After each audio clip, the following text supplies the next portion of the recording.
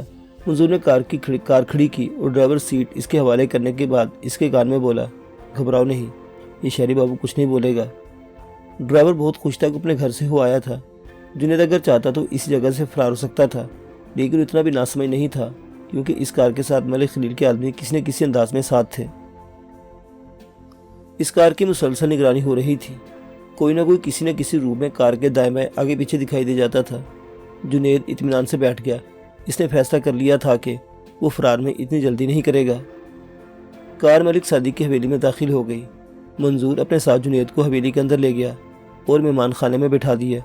کچھ دیر کے بعد ملک صادق اپنے بیٹے کے ساتھ آ گیا۔ اس نے پرتپاک انداز میں جنید کے ساتھ مصافحہ کیا۔ ملازموں کی فوج جنید کی خدمت پر مامور ہو گئی۔ جنید تو اس جگہ کسی خاص مہمان کی طرح تھا۔ ایک لمحے میں اس کے دل میں خیال آیا کہ ہاشم زبیری اور اس کے آدمیوں کی نظر سے بچنے کے لیے یہ اچھی جگہ ہے۔ وہ چند دن اس جگہ چھپ کر رہ سکتا ہے اور اپنی خوب خدمت بھی کر سکتا ہے۔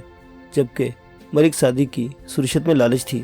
وہ اس کی خدمت میں اس لیے کوئی کسر نہیں چھوڑنا چاہتا تھا کیونکہ منظور نے صابن کی فیکٹری میں منافع ہی اتنا بتایا تھا کہ ملک صادق کو چین نہیں آ رہا تھا۔ وہ چاہتا تھا کہ راتوں رات صابن کی فیکٹری کھڑی ہو جائے۔ منظور اس بات کا فائدہ اٹھانے میں کامیاب ہو گیا تھا۔ ملک صادق نے بات کا آغاز کیا۔ میں اس گاؤں میں صابن کی بہت بڑی فیکٹری لگانا چاہتا ہوں۔ منظور بتا رہا تھا کہ اس کاروبار میں بہت فائدہ ہے۔ فائدہ اتنا ہے کہ آپ ایک سال میں اس سے بڑی 2 فیکٹری لگا سکتے ہیں۔ جنید نے یہ بات کہہ کر ملک صادق اور اس کے بیٹوں کی مزید رال ٹپکائی۔ تو پھر آپ کب سے کام شروع کر رہے ہیں؟ ملک صادق کی بے چینی میں اور بھی اضافہ ہو گیا تھا۔ میں تو کام کرنے کے لیے آ گیا ہوں۔ منظور صاحب کے ساتھ میرے والد صاحب کا پرانا تعلق ہے۔ میں جس کمپنی سے آیا ہوں اس کمپنی میں مجھے اچھے پیسوں کے علاوہ بہت سی مراعات بھی ملتی تھی۔ یہ کہہ رہے تھے کہ آپ مجھے میرا حق دیں گے، میں کام پورا کروں گا۔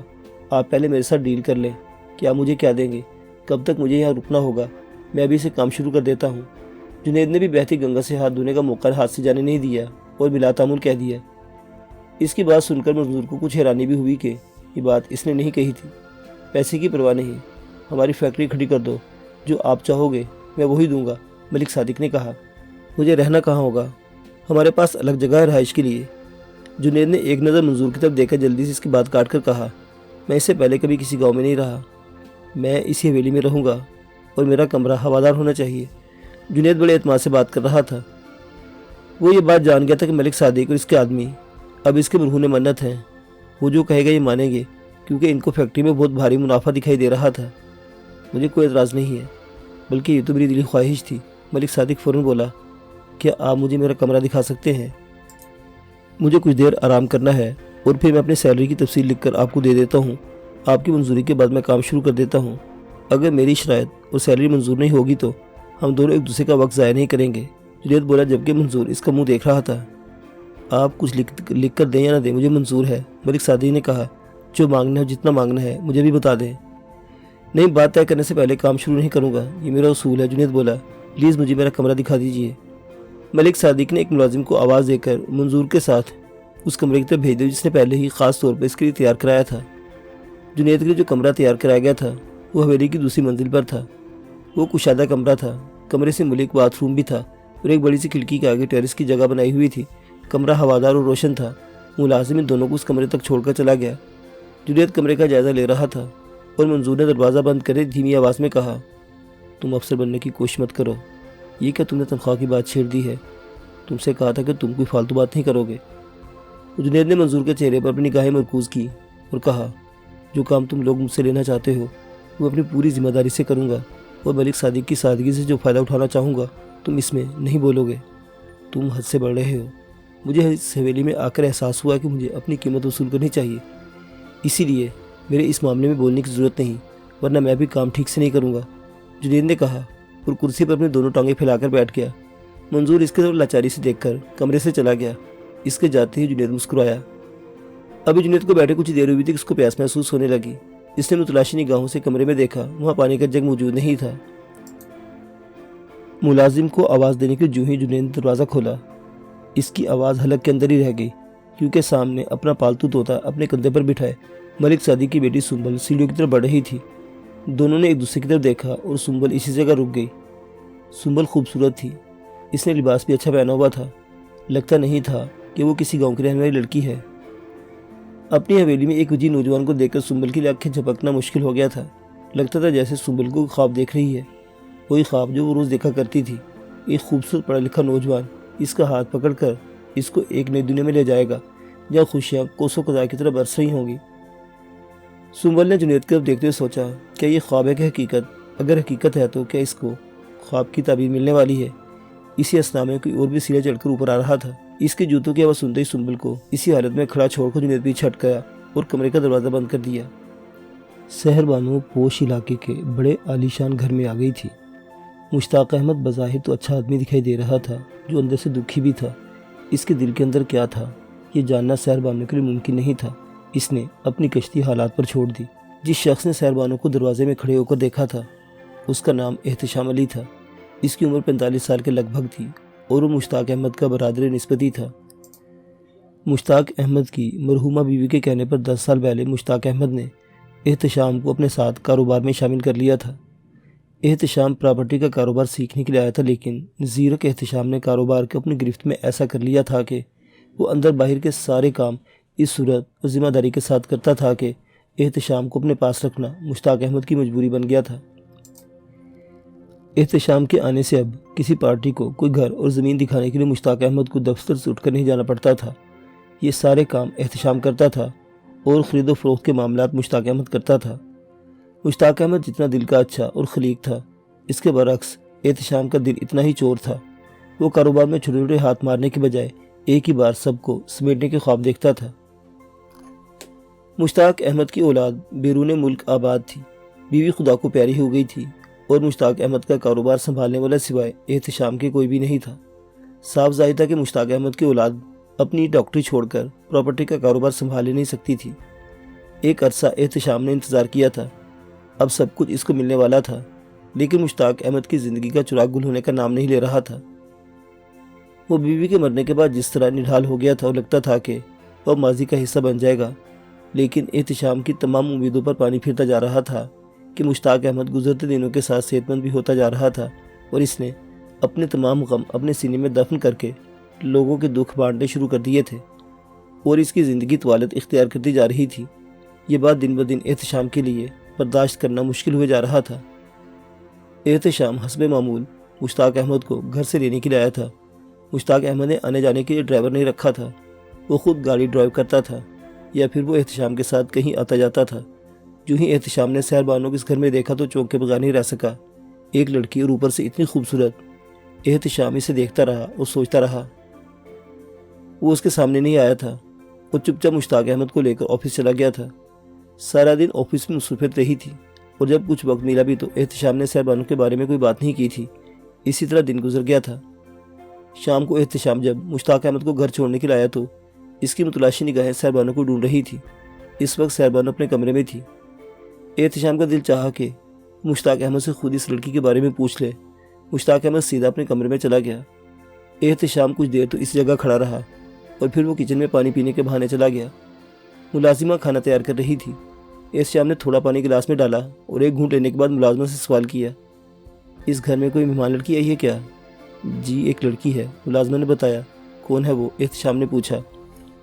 مجھے نہیں معلوم، میری ان سے کوئی خاص ملاقات بھی نہیں ہوئی، اس وقت بھی اوپر اپنے کمرے میں ہے، ملازمہ نے کہا۔ تم میرے لیے اگر ایک کپ چائے کا بنا دو تو کیا ہی اچھا ہوگا، تمہارے ہاتھ کی چائے بھی کمال ہوتی ہے۔ احتشام نے فرمائش کی تو اپنی تعریف سن کر ملازمہ خوش ہو گئی، چائے مزیدار ہو۔ احتشام ٹہلتا ہوا سیڑھیاں چڑھ کر اوپر چلا گیا۔ راہداری میں گزرتے ہوئے اس کے فون کی گھنٹی بجنے لگی۔ احتشام نے جلدی سے اپنے جیب سے فون نکالا، اس کو کان سے لگا لیا۔ اس دوران فون کی تیز گھنٹی سن کر سحر بانو نے بھی تھوڑا سا دروازہ کھول کر باہر جھانک لیا تھا۔ احتشام کا چہرہ دوسری طرف ہو گیا تھا، وہ کسی سے کہہ رہا تھا، ایک منٹ، یہ کام آج نہیں کرنا، میں بتاتا ہوں کہ آج کیوں نہیں کرنا ہے۔ احتشام نے کہتے ہوئے کمرے کا دروازہ کھولا، اندر چلا گیا۔ سحر بانو کی متجسس نگاہیں پہلے اس پر مرکوز تھی۔ اس کی باتوں نے جیسے اس کے اندر اور تجسس بھر دیا ہو، وہ جلدی سے اس کمرے کے دروازے کے ساتھ لگ گئی۔ اندر سے احتشام کی صاف آواز اس لیے آ رہی تھی کیونکہ اس نے بے خیالی میں تھوڑا سا دروازہ کھلا ہی چھوڑ دیا تھا۔ احتشام کہہ رہا تھا، بات یہ ہے کہ اس گھر میں کوئی لڑکی آ گئی ہے، مجھے معلوم نہیں کہ وہ کون لڑکی ہے، بس میں نے اسے دیکھا ہے، پہلے مجھے یہ جاننے دو کہ لڑکی کون ہے۔ احتشام چپ ہو کر دوسری طرف سے آواز سننے لگا، پھر وہ بولا، ارے ہم اس طرح سے مشتاق احمد کا کام تمام نہیں کر سکتے، وہ لڑکی کون ہے، کس ارادے سے اسے یہاں لایا گیا ہے، پہلے مجھے یہ جاننا ہے۔ احتشام پھر چپ ہو کر سننے لگا، پھر وہ ایک دم جھنجھلا کر بولا، میں تم سے بھی زیادہ جلدی میں ہوں، کئی سال میں نے ملازم بن کر اس بوڑھے کے ساتھ کام کیا ہے، پتہ نہیں کتنی لمبی زندگی لکھوا کر لایا ہے، بیوی مر گئے، بچے سارے ملک سے باہر ہیں، مگر یہ ہے کہ مرتا ہی نہیں ہے، اس لیے تو ہم اسے مار رہے ہیں تاکہ سارا کاروبار میرے قبضے میں آ سکے۔ اس کی اولاد آئے گی تو بوڑھے کو دفنا کر چلی جائے گی، بس پھر میں ہوں گا اور یہ کاروبار ہوگا، اس لیے ذرا ٹھنڈے ہو جاؤ، مجھے جان لینے دو کہ وہ لڑکی کون ہے، ہاں بعد میں بات کروں گا۔ احتشام جیسے ہی بات ختم کر کے گھوما، سحر بانو جلدی سے اس جگہ سے ہٹ کر اپنے کمرے میں چلی گئی۔